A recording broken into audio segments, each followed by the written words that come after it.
என் தலையெழுத்து. அவனுக்கு நான் மனைவி. அவன் கட்டினதுதான் இந்த தாலி. ஒவ்வொரு பொண்ணோட கழுத்திலையும் இருக்க வேண்டிய இந்த புனிதமான சின்னம் என் கழுத்துல மட்டும் அவமான சின்னமா தொங்கிக்கிட்டு இருக்கு. சாதாரண தொண்டனா இருந்தவனை மந்திரி ஆக்குனேன். அவனுக்கு நான் மனைவியான.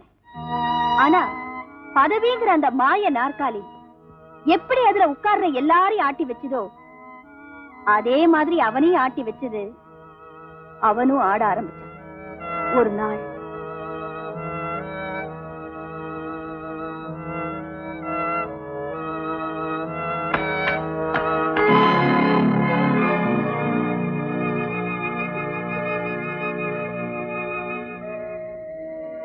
நீ போமா.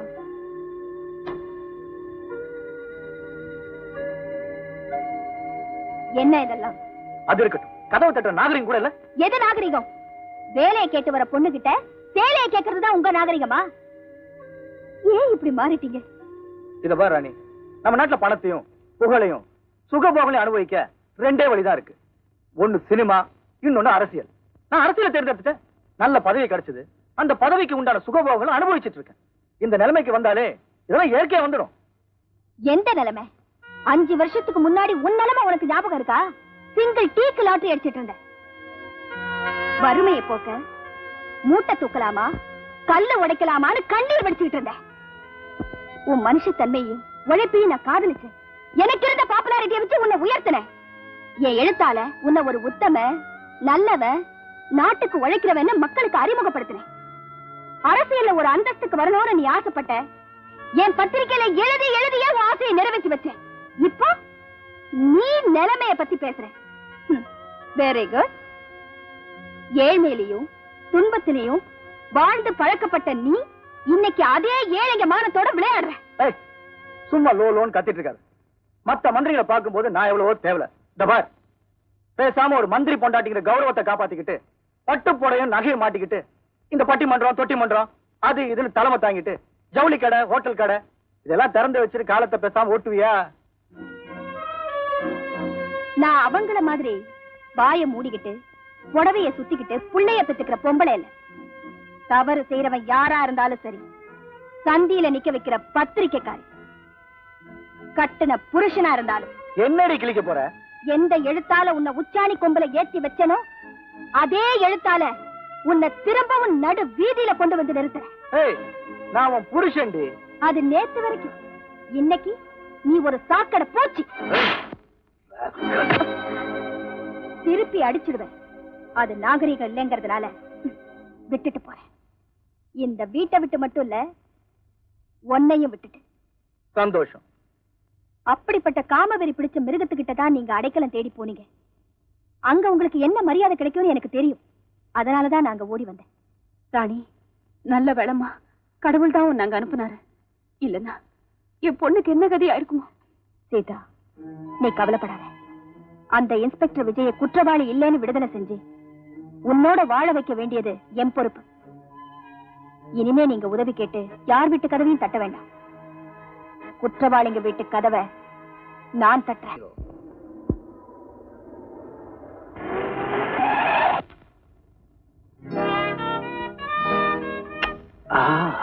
என்னங்க ஜீப்பையா குறுக்க நிறுத்துற? வண்டியை செக் பண்ணும். செக் பண்ண வேணாம், நானே சொல்லிடுறேன். வண்டிக்குள்ள 5 கோடிக்கு கடத்தல் வயிறு இருக்கு. இப்ப என்ன பிடிச்சா உனக்கு என்ன கிடைக்கும்? ப்ரமோஷன் கிடைக்கும். என்ன விட்டா உனக்கு 50,000 ரூபாய் கிடைக்கும். 50,000? எஸ், 50,000. உனக்கு எது வேணும்? ப்ரமோஷனா 50,000? எனக்கு 50,000 போதும். என்ன அனுப்புனாரியா அசிஸ்டன்ட் கமிஷனர், அவர்கிட்ட என்ன கூட்டிட்டு போமே. அவருக்கு என்ன வேணாலும் தரேன், என்னையே வேணாலும் தரேன்.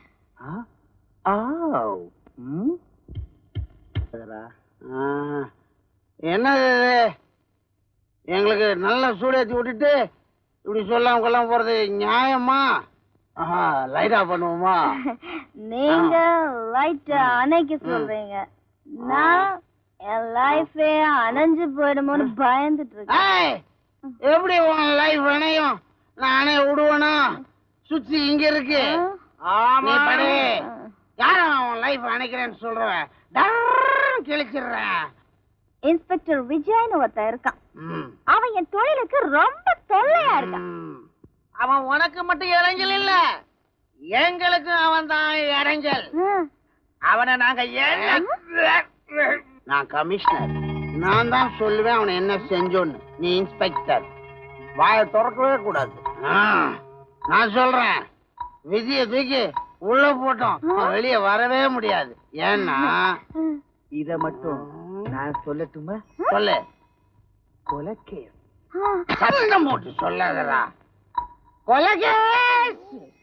கொலையா? அவன் கொலை பண்ணிட்டானா? அவன் எங்க கொலை செஞ்சான்? எல்லாம் என்னுடைய செட்டப். இதுதான் உன்னை பேசக்கூடாதுன்னு சொன்னது. ஐடியா கொடுத்தது நானு, இதெல்லாம் செய்யன்னு சொன்னது நானு. இவன் தான் செஞ்சான். எப்படி செஞ்சேன்னு கேட்கலையே. சொல்லவே இல்லையா? கேட்டாத சொல்றேன். சிங்கம்பட்டின்னு ஒரு கிராமம். அங்க பூபதின்னு ஒரு பணக்காரன். ஊன் சொல்லு. அவன் என் ஃப்ரெண்டு. அவன் வந்து லாகப்ல ஒருத்தர் அடிச்சு கொண்டுட்டான். அங்க விஜய்னு ஒரு இன்ஸ்பெக்டர். ஊன் சொல்லு. அவன் மேல பழிய போட்டான். எப்படி இது? நான் போய் லைட் ஆஃப் பண்றேன். நீங்க கமிஷனர், நீங்க லைட் ஆஃப் பண்ண கூடாது. கரெக்ட். நானே பேசுறேன். நீ லைட் ஆஃப் நான் ஒண்ணு நினைக்கிறேன். சல்யூட் அடிக்கிற கையில என்ன டாட்டா? சொல்லுடா, அந்த இன்ஸ்பெக்டரை எப்படி கொலைகாரனா மாத்துனீங்க?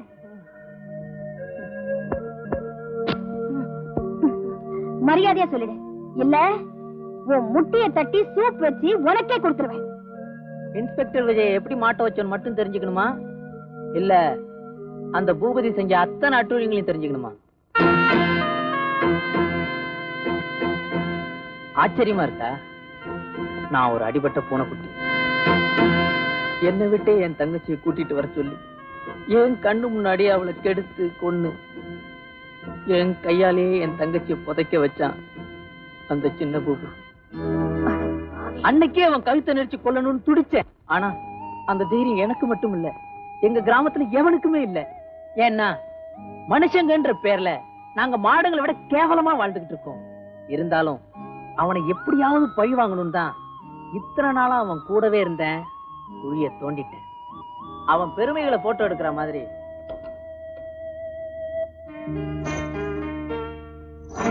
அவன் செஞ்ச கொடுமைகளையும் போட்டோ எடுத்து சேர்த்து வச்சேன். இதை ஒப்படைக்கிறதுக்கு சரியான ஆளை தேடிக்கிட்டு இருந்தேன். அது நீங்க தான்.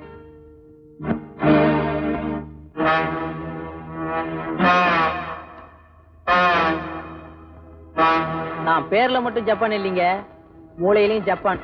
ஆனா இதை பிரசுரிக்கிறது விவேகமான காரியம் இல்ல. நம்ம பத்திரிக்கை பெரிய பத்திரிக்கை, கோடிக்கணக்கான மூலதனத்துல நடந்துட்டு இருக்கு. இந்த நிலைமையில அதிகார வர்க்கத்தை பகச்சுக்கிறது அறிவில்லாதவங்க செய்யற வேலை. தயவு செஞ்சு இந்த உண்மையில மறைச்சிருங்க. அதாவது என்ன தற்கொலை பண்ணிக்க சொல்றீங்களா? இந்த தற்கொலை நடக்கலன்னா அவங்க நம்மள கொலை பண்ணிடுவாங்கன்னு சொல்றேன். புரியுது சார். நீதிமுறை ராத்திரியோட ராத்திரியா அக்கிரமக்காரங்க கிட்ட அடகு வச்சிட்டீங்க. உங்க மானத்தை அதிகார வர்க்கத்துக்கு விலை பேசிட்டீங்க. பத்திரிக்கைய பத்தினி பெண்ணேன்னு சொன்னாரு புரட்சி கவிஞர். ஏன் தெரியுமா? அந்த பத்திரிக்கை பெண் கற்போட இருக்கணும்னு. கண்டவன் கொள்கைக்கெல்லாம் முந்தான விரிக்கிற விபச்சாரியா இருக்க கூடாதுன்னு. ஜார்சி, நீங்க அதிகமா பேசுறீங்க. நான் இந்த பத்திரிக்கையோட மேனேஜிங் டைரக்டர். நான் சொல்றேன், இதை நீங்க பிரசுரிக்க கூடாது. நான் இந்த பத்திரிக்கைக்கு ஆசிரியர். எனக்கு இதை பிரசுரிக்கிறதுக்கு உரிமை இருக்கு. என்னை யாராலும் தடுக்க முடியாது. அந்த ஆசிரியர் பதவியில இருந்து இந்த நிமிஷமே நான் உங்களை டிஸ்மிஸ் பண்றேன். ஒன் செகண்ட் மிஸ்டர் கணேஷ், நீங்க தலைகீழா நின்னாலும் என்ன மாதிரி ஒரு எழுத்தாளரை கூட உங்களால உருவாக்க முடியாது. ஆனா நான் நினைச்சா இதே மாதிரி 1000 பத்திரிகைகளை உருவாக்க முடியும். நாளைக்கு விடிஞ்சதும் நீங்க முழிக்க போறது நான் ஆரம்பிக்க போற என்னுடைய நீதிமுரசு பத்திரிகையில தான். Good bye. குற்றம் புரிந்தவன் வாழ்க்கையில் நிம்மதி கொள்வதென்பதேது.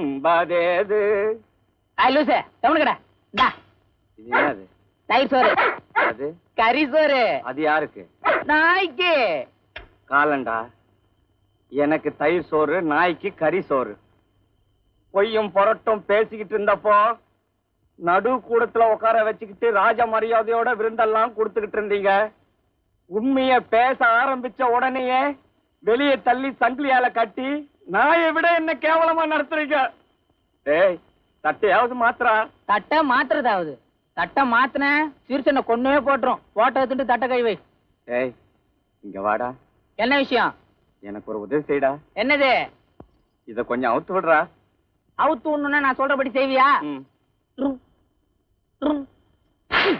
எத்தனை தடவை என்ன அடிச்சிருப்ப. வாங்கிக்க. இங்க விழுந்த எலி கூட ஒரு உதைக்குமா? அப்படி ஆயிப்போச்சு என் நிலைமை.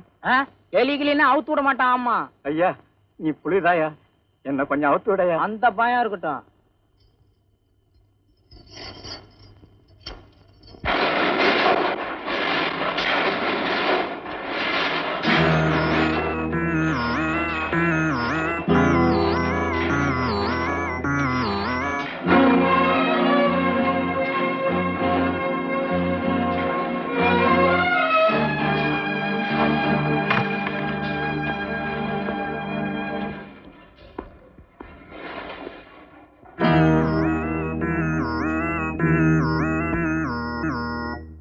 என்ன பண்ணிட்டு இருக்க? எந்த உண்மைகள் இந்த உலகத்துக்கு தெரியக்கூடாதுன்னு நீதிமுரசு ஆசிரியர் பதவியிலேருந்து என்ன தூக்கி எரிஞ்சிங்களோ அதே உண்மைகளை பிரிண்ட் பண்ணிட்டு இருக்கேன். இந்த உண்மைகள் நாளைக்கு மக்களை போய் சேரணும். உங்க முகமூடி கிழிஞ்சு சுயரூபம் தெரியணும். நீங்க செஞ்ச தவறுகளுக்காக பொது ஜனங்க உங்களை தெருநாய் அடிக்கிற மாதிரி அடிச்சு கொல்லணும். நாளைக்கு விடிஞ்சா இது நடக்க போகுது. உங்க மோசமான சரித்திரம் முடிய போகுது. அதுக்காக நெருப்போட விளையாடுறத முடிவு பண்ணிட்டியா? இது விளையாட்டும் இல்ல, நீ நெருப்பும் இல்ல.